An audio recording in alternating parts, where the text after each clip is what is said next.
오늘 하나님께서 우리에게 주시는 말씀은 디모데후서 3장 1절에서 17절까지 말씀입니다.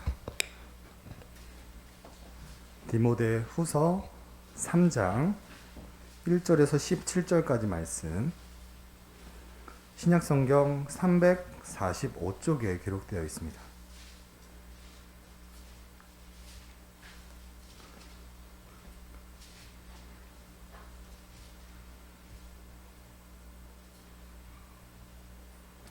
디모데후서 3장 1절에서 17절까지 말씀 함께 교독하시겠습니다. 너는 이것을 알라. 말세에 고통하는 때가 이르러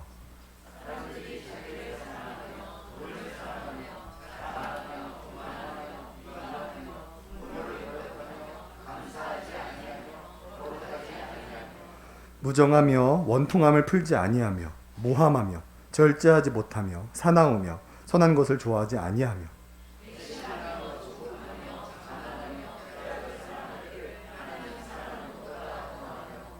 경건의 모양은 있으나 경건의 능력은 부인하니 이 같은 자들에게서 내가 돌아서라.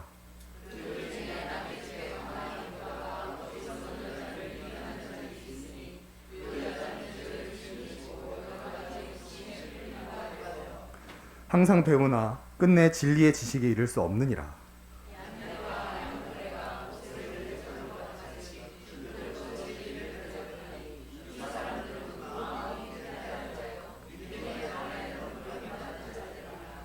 그러나 그들이 더 나아가지 못한 것은 저 두 사람이 된 것 같이 그들의 어리석음이 드러날 것입니다.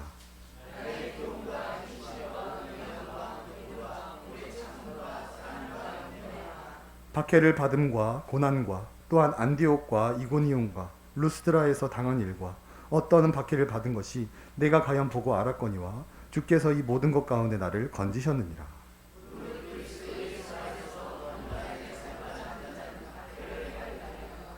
악한 사람들과 속인한 자들은 더욱 악하여져서 속이기도 하고 속기도 하나니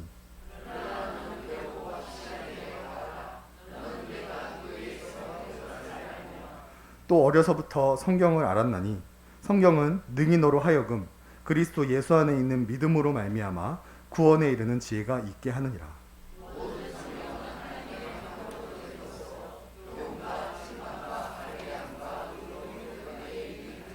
함께 읽겠습니다. 이는 하나님의 사람으로 온전하게 하며 모든 선한 일을 행한 능력을 갖추게 하려 합니다. 아멘. 우리는 2024년 한 해 동안 복음을 받은 자에서 복음을 전하는 자로 훈련되고자 합니다. 왜냐하면 앞으로는 교회를 성도님들 스스로가 세워 가셔야 하기 때문입니다. 사진을 한번 보시면 작년에 고신대학교에 신입생이 미달이 되면서 학교가 큰 재정난에 빠졌고 자금 문제를 해결하지 못해서 총장님께서 책임지고 사임을 하는 일이 있었습니다. 제 동기가 교목으로 일을 했었는데요. 무려 3달 동안 봉급을 받지 못할 정도로 학교가 큰 재정난에 빠졌던 것이죠. 무언가를 잘못하신 것이 아니라 신입생이 부족하여서 학교가 위기를 겪게 되었습니다. 그리고 고신대학교에 학생이 부족하다는 것은 신학생들이 부족하다는 것이고 신학생들이 부족한 건 신대원으로 가는 자들이 현저하게 부족해진다. 즉 고신교회의 전체적인 부교육자 수가 줄어드는 것을 우리가 가시적으로 볼 수 있게 됩니다. 그래서 앞으로 교회는 교역자가 아니라 우리 성도님들이 세워나가셔야 합니다. 그래서 저희 중고대청은 이러한 위기의식을 함께 나누고 느끼면서 작년부터 복음을 전하는 자로 훈련받고 있었습니다. 교역자가 없을 때 청년들이 중고등부를 지도할 수 있도록 교리를 배우고 있고 교역자가 없더라도 예배를 인도할 수 있도록 우리 중학생 아이들이 미디어 팀에 들어가고 청년들이 찬양을 인도하는 그런 크고 작은 모습들이 지금 작년부터 시작된 교역자가 없을 때 어떻게 교회를 세워갈 수 있는가를 훈련받고 있는 모습들입니다. 우리 성도님들도 이런 위기의식을 함께 느껴주셨으면 좋겠고 정말 교역자가 없더라도 교회를 세워가는 일에 부족함이 없도록 올해 한 해 동안 복음을 받은 자에서 복음을 전하는 자로 잘 훈련받는 우리가 되었으면 좋겠습니다. 그래서 오늘 이 시간에는 복음을 전하는 자로 세워지는 디모데의 모습을 함께 살펴보면서 우리가 앞으로 무엇을 전해야 되는지 올바르게 알고 그 진리를 전하며 나아가는 우리가 되었으면 좋겠습니다. 먼저 디모데 후서의 배경을 설명해 드리면, 디모데 후서는 사도 바울이 순교 직전에 마지막으로 쓴 목회 서신으로 죽음을 앞둔 사도 바울이 영적 아들인 디모데에게 유언과 같은 말을 남긴 것이 바로 이 디모데 후서입니다. 또한 사도 바울 곁에서 바른 교리와 삶에 대해서 배웠던 복음을 받았던 디모데가 이제는 복음을 전하는 자로 세워지는 장면이기도 하죠. 사도 바울은 이 중요한 순간에 가장 중요한 진리를 디모데에게 전해줍니다. 15절 하반절 말씀을 보시면 성경은 능히 너로 하여금 그리스도 예수 안에 있는 믿음으로 말미암아 구원에 이르는 지혜가 있게 하느니라. 아멘. 이것이 우리가 앞으로 전해야 할 복음입니다. 우리는 반드시 성경 안에 있는 구원에 이르는 지혜를 전해야만 합니다. 예수님 믿으면 복 받는다. 예수님 믿으면 형통하다. 예수님 믿으면 병도 낫고 자녀도 잘 된다라는 것은 반쪽짜리 복음 혹은 거짓 복음에 가깝습니다. 우리가 진정으로 전해야 되는 복음은 성경 안에 있는 구원에 이르는 지혜를 전해야 합니다. 그리고 구원에 이르는 지혜는 다음과 같습니다. 구원에 이르는 지혜라는 것은 모든 사람이 죄를 지었으므로 죽음에 이르게 되었다. 물과 성령으로 거듭나지 않으면 하나님 나라에 들어갈 수 없다. 의인은 없나니 하나도 없다. 죄인된 자는 하나님의 진노 아래 있고 마침내 심판을 받는다. 그러나 주 예수를 믿으면 너와 내 집이 구원을 받는다. 우리는 앞으로 이와 같은 구원에 이르는 지혜를 전해야 됩니다. 디모데 후서가 기록된 시기에는 12 제자들이 순교를 당하던 시기였고 사도 바울도 순교를 당하게 되면 이제 디모데 혼자나마 복음을 전해야만 했었습니다. 우리의 상황도 이제 동일합니다. 나 대신 복음을 대신 전해줄 교역자는 앞으로 기대할 수가 없습니다. 내가 복음을 전하지 않으면 영원한 형벌을 향해 달려가는 자들을 구원해 낼 수 없다라는 의미입니다. 그리고 이 복음 사역의 시작은 가정에서부터 시작되어야 합니다. 우리 1번을 함께 읽어보겠습니다. 시작. 우리는 구원에 이르는 지혜를 가정에 전해야 합니다. 15절 말씀을 보시면 또 어려서부터 성경을 알았나니 성경은 능히 너로 하여금 그리스도 예수 안에 있는 믿음으로 말미암아 구원에 이르는 지혜가 있게 하느니라. 여기서 어리다라는 헬라어 단어는 아직 젖을 떼지 않는 아주 어린 아기를 표현하는 단어입니다. 디모데의 부모님은 디모데가 젖을 떼기도 전부터 성경 지식, 구원에 이르는 지혜를 가르쳤습니다. 어린아기라서 아무것도 모르는 것이 아니라 어린 자녀에게 말씀을 가르치면 그 마음에 성경적 지식이 불어들어간다는 것을 보여주는 표현입니다. 어린아기들도 감명을 받고 사랑을 배우고 의지할 대상을 배웁니다. 아이 앞에서 찬물도 못 마신다라는 말이 있듯이 우리의 모든 것을 보고 배웁니다. 그렇기 때문에 디모데의 부모님은 디모데가 젖을 떼기도 전인 아주 어릴 때부터 이 성경 지식을 가르쳤다라는 것이죠. 디모데후서 1장 5절 말씀을 보시면 이는 내 속에 거짓이 없는 믿음이 있음을 생각함이라. 이 믿음은 먼저 내 외조모 로이스와 내 어머니 유니게 속에 있더니 내 속에도 있는 줄을 확신하노라. 디모데의 가정을 보면 디모데의 아버지는 하나님을 믿지 않는 이교도인이었습니다. 그러나 디모데에게는 거룩한 외할머니 로이스가 있었고 은혜로운 어머니 유니게가 있었고 그들은 합심하여 젖을 떼지도 않는 디모데에게 구원에 이르는 지혜를 가르쳤습니다. 또 15절 말씀을 보시면 또 어려서부터 성경을 알았다라고 표현합니다. 헬라어에서는 알다라는 단어가 두 가지가 있습니다. 경험을 통해 아는 것이 기노스코라는 단어이고 지식적으로만 아는 것이 오이다라는 단어인데요. 오늘 본문에서는 오이다라는 단어가 사용되어서 디모데가 아직 어려서 하나님을 체험할 수 없는 그 순간에도 로이스와 유니게는 성경 지식을 전하였고 그 지식이 믿음이 되어 구원에 이르는 지혜를 가지게 되었다라고 표현해 줍니다. 우리는 이 성경 원리에 따라 먼저 가정의 복음을 전해야 됩니다. 오늘날 부모님들은 어떻게 해서든 자녀들에게 가난을 물려주지 않으려고 하죠. 하지만 우리가 진정한 부모라면 구원에 이르는 지혜를 물려주어야 합니다. 구원에 이르는 지혜가 무엇입니까? 함께 읽어볼까요? 시작. 모든 사람이 죄를 지었으므로 죽음에 이르게 되었다. 물과 성령으로 거듭나지 않으면 하나님 나라에 들어갈 수 없다. 의인은 없나니 하나도 없다. 죄인된 자는 하나님의 진노 아래에 있고 마침내 심판을 받는다. 그러나 주 예수를 믿으면 너와 내 집이 구원을 받는다. 아멘. 우리는 이 복음을, 구원에 이르는 이 지혜를 불신자인 배우자와 불신자인 자녀들에게 전할 수 있어야 됩니다. 한국교회는 지금까지 자녀들을 주일학교에 위탁해버리고 담당 교육자가 그들을 교육해 주기만을 기대했었습니다. 그러나 하나님께서 우리에게 주일학교를 주신 이유는 주일학교에 자녀들을 온전히 맡겨버리라고 주신 것이 아닙니다. 19세기 설교의 황태자라고 불리던 이 스펄전 목사님은 주일학교의 기능을 이렇게 소개해 줍니다. 오늘날은 세상에 기독교 어머니들과 할머니들이 너무 적기 때문에 교회는 교회의 육성화에 실시되는 교육을 통해 가정교육을 보충하는 것이 지혜롭다고 생각해 왔습니다.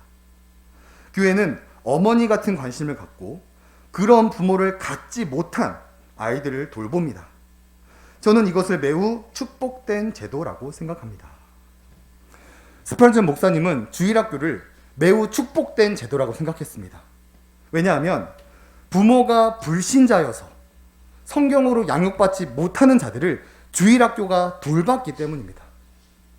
오늘날처럼 1차적으로 자녀의 신앙교육은 부모에게 맡겨져 있었던 것이고 주일학교는 부모가 불신자인 그 아이들을 돌보는 기능을 했다라는 것이죠. 오늘날처럼 주일학교 아이들을 그냥 위탁해 버리는 것은 주일학교의 올바른 기능이 아닙니다. 그래서 스펄전 목사님은 이렇게 비판하십니다. 어떤 기독교 부모이든 간에 주일학교가 자기들의 개인적 의무를 덜어줄 목적으로 세워졌다는 망상에 빠져서는 안 됩니다. 가장 첫째되고 가장 자연스러운 상황은 기독교 부모가 자기의 자녀들을 주의 말씀으로 양육하고 훈계하는 것입니다. 신앙교육은 담당 교육자가 해주는 것이 아닙니다. 주일학교 선생님이 해주는 것은 더더욱 아닙니다. 자녀들의 신앙교육은 하나님께서 부모들에게 맡겨주신 의무입니다. 하지만 한국교회는 주일학교의 의미와 기능을 올바르게 알지 못했고 주일학교에 자녀들을 위탁하는 방식으로 신앙교육을 시켜왔습니다. 그 결과 다음 세대가 세워지지 못했고 20살 성인이 되면 교회를 박차고 나가버리는 꼴이 되어버린 것이죠. 그리고 앞으로는 안타깝게도 자녀의 신앙교육을 위탁할 교역자들도 없습니다. 우리가 이것을 정말로 올바르게 알고 문제의 심각성을 느낀다면 우리는 이제 하나님이 우리에게 맡겨주신 그 부모의 역할을 다시금 되찾아야 합니다. 내가 직접 가정에 복음을 전해야 됩니다. 내가 부모로서 이 의무를 다해야만 영원한 형벌을 향해 달려가는 배우자와 자녀들을 구원해낼 수 있습니다. 자녀들이 1살이건 2살이건 상관이 없습니다. 자녀들이 40살이건 50살이건 중요하지 않습니다.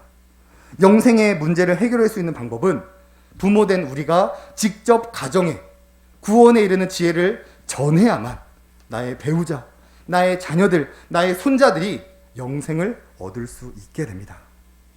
우리 성도님들은 2024년에 꼭 하나님이 부모에게 맡겨주신 그 의무를 다함으로 말미암아 나만 구원 천국에 가고 우리 남편만 천국에 가는 것이 아니라 온 가족들이 이 땅에서 영생을 누리고 영생을 소망하며 함께 천국에 입성하는 그런 가족들이 되기를 주님의 이름으로 소원합니다. 그리고 이 복음의 사역은 가정에서 교회로 확장되어야 합니다. 우리 2번을 함께 읽어보겠습니다. 시작. 우리는 구원에 이르는 지혜를 교회에 전해야 합니다. 5절 말씀을 보시면 경건의 모양은 있으나 경건의 능력은 부인하니 이 같은 자들에게서 내가 돌아서라. 경건의 모양이 있다는 것은 우리와 똑같이 예배하고 찬송하고 기도의 아멘으로 화답하며 헌금함에 돈은 넣지만 그 안에 영생은 없다는 의미입니다. 교회 안에 우리가 생각하는 것보다 올바른 믿음, 구원의 확신, 부활 소망, 천국 소망을 가진 성도님들이 그리 많지가 않습니다.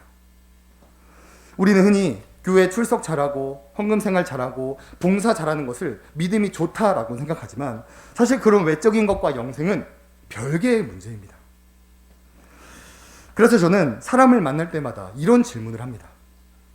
만일 오늘 밤이라도 이 세상을 떠나신다면 천국에 들어갈 것을 확신하고 계십니까?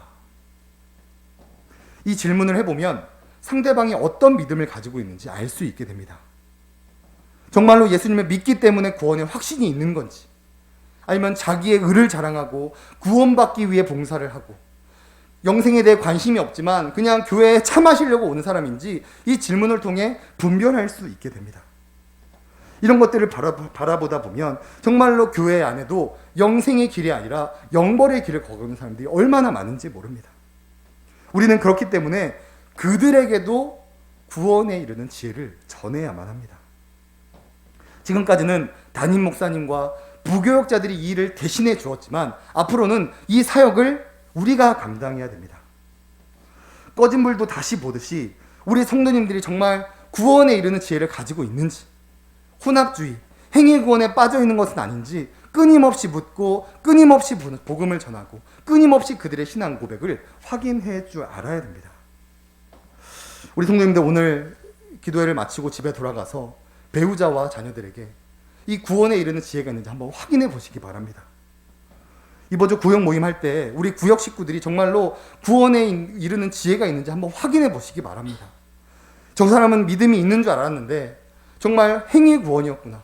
천국에 전혀 관심이 없구나. 정말 충격적인 결과를 우리가 경험할 수도 있습니다.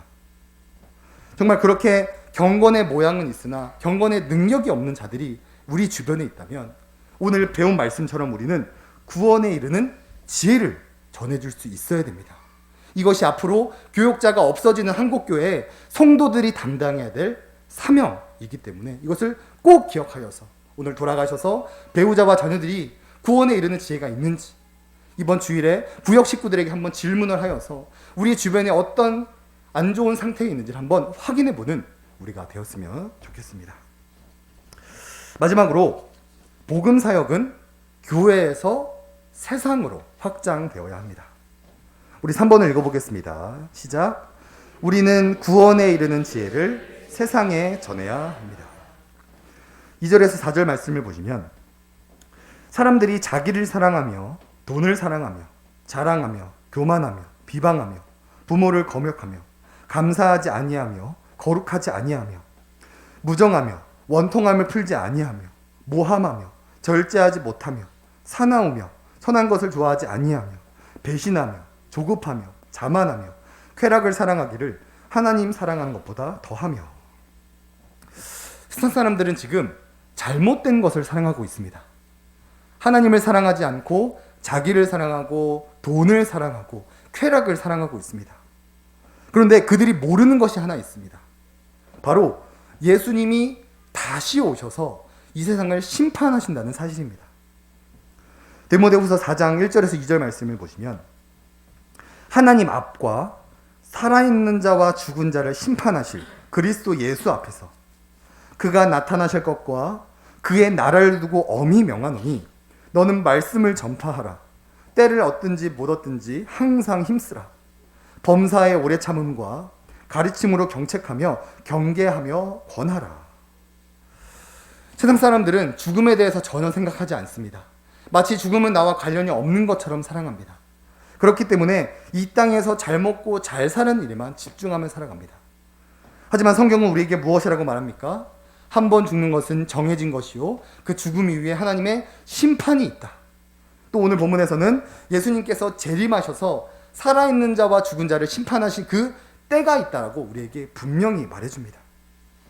그래서 죽음을 앞둔 사도 바울은 디모데에게 성경에서 가장 중요한 진리, 구원에 이르는 지혜를 이 세상에 때를 얻든지 못 얻든지 꼭 전파해라라는 이 귀한 목회 서신을 보내주고 있는 것입니다.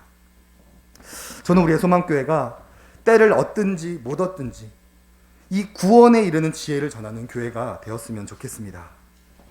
길을 지나가다 보면 치유하는 교회, 귀신 쫓는 교회, 심리치료하는 교회, 기적을 선보이는 교회, 천주교와 불교와 손을 잡는 교회 등등 구원과는 전혀 관련 없는 사역을 하는 교회들이 너무나도 많습니다.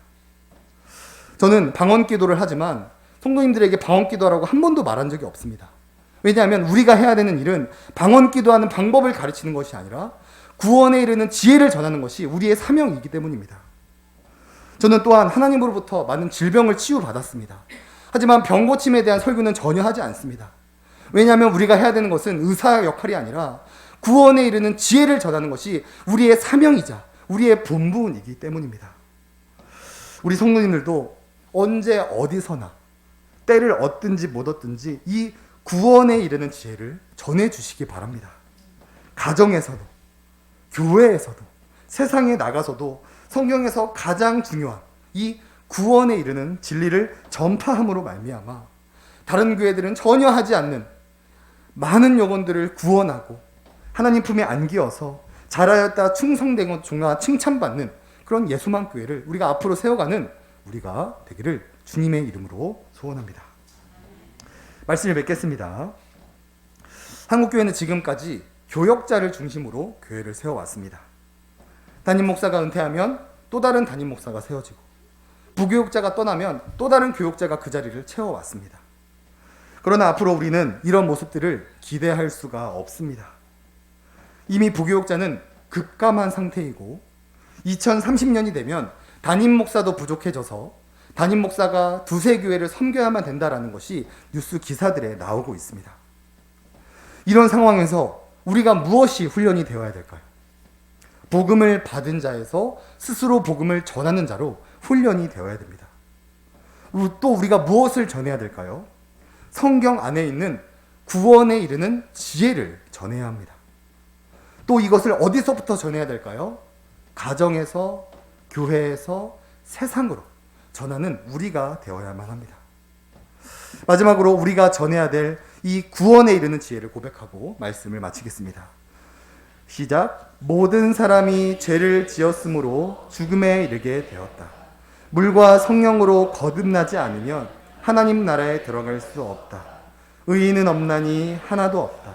죄인된 자는 하나님의 진노 아래 있고 마침내 심판을 받는다.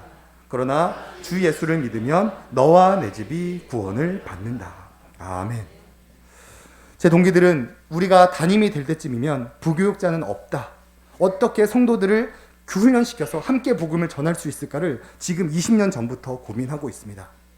제가 지금 목사고시 때문에 논문을 쓰고 있는데 동기들, 부교육자들이 없어서 수많은 사람들의 일을 대신하다 보니까 논문에 손도 대지 못하고 있는 것이 지금 이 지방교회 현실이고 한국교회 현실입니다.